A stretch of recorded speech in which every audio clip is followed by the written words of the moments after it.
The sister asked a very good question. I said the Quran mentioned in Surah Anam, chapter 6, verse 54, that وَإِذَا جَاءَكَ الَّذِينَ يُؤْمِنُونَ بِآيَاتِنَا فَقُلْ سَلَامٌ عَلَيْكُمْ. That when those come to thee,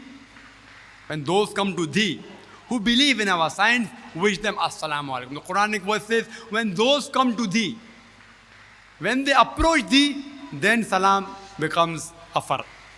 Now when you go in the marketplace, I, as a Muslim man, go.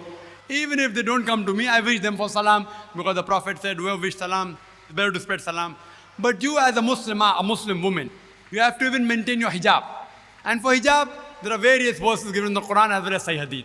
If you read Surah Azab, chapter number 33, verse number 32, it says that a special verse has been revealed to the wives of the Prophet saying that be not too complacent in your voice, lest in the opposite person in whose heart is a disease, they may misunderstand you. Means for the wives of the Prophet, they could not be too complacent. Oh, assalamu alaikum. You have to maintain your hijab. Hijab is also of the voice. So as a gender rule sister, you as being opposite sex, you need not wish every Muslim that you see on the road who does not approach you. When I go to the market, if I see a Muslimah, a Muslim woman, and just passing by, I will not wish her salam. If she approaches me and there are certain problems, if she requires help, etc., I maintain my hijab, I lower my gaze, etc., and follow. But normally if they don't approach, it's not compulsory. For the same sex, for letting peace spread on the world, alhamdulillah, I will try and wish to even a person who doesn't approach me. So you sister, to the opposite sex, it's not a requirement that you should wish to every Muslim brother, young or old, that you meet. If you know, if he is a mahram, your father or your son or your husband, then it's preferable. If anyone approaches you, you should meet. Now regarding the question, if suppose a person, if a Muslim wishes you assalamu alaikum, how should you respond as a Muslimah? First, you should realize that if there is a requirement for the Muslim man who's a mahram of yours to talk to you, then can the discussion proceed. If you think it's not a requirement, you need not proceed with the discussion. You need not proceed. If you know that this particular boy is from your college and unnecessarily he wants to talk to you, then you have to maintain your hijab.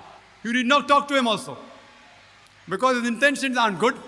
But if you know that the intention is good, and suppose opposite sex approaches, you give the reply, but not too complacent. Don't say, oh, walaikum assalam. It's not a requirement. You have to maintain your hijab. Walaikum salam, be firm, so that if there's a disease in the heart of the opposite person, it will not be increased. That is the guidance of the Quran. So sister, where a nahmaram gent is concerned for a woman, and where a nahmaram woman is concerned for a gent, you should maintain the Islamic hijab. And as the sister said earlier, that there are some men who look at the woman who don't do hijab.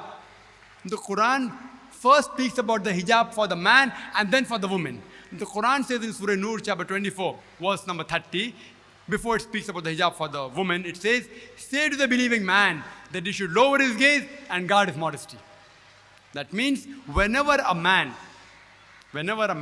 looks at a woman, any brazen thought, any unashamed thought comes in his mind, he should lower his gaze. This is the hijab for the Muslim. So if a Muslim man looks at a woman, irrespective whether she's a Muslim or non-Muslim, he cannot feast on her. So sister said there are Muslim boys who look at non-Muslim and get married to them. They aren't following the Quran. They aren't fit to be called as Muslims. Once there was a friend of mine who was a Muslim, who was staring at a girl for a long time. So I told him, brother, what are you doing?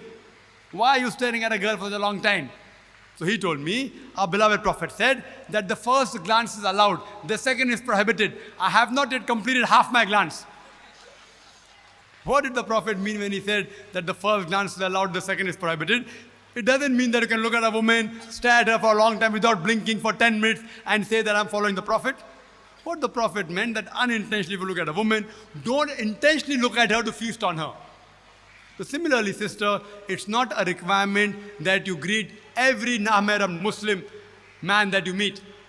But if they approach you, depending upon the situation, you have to give the reply based on Quran and Sahih Hadith. Hope that answers the question.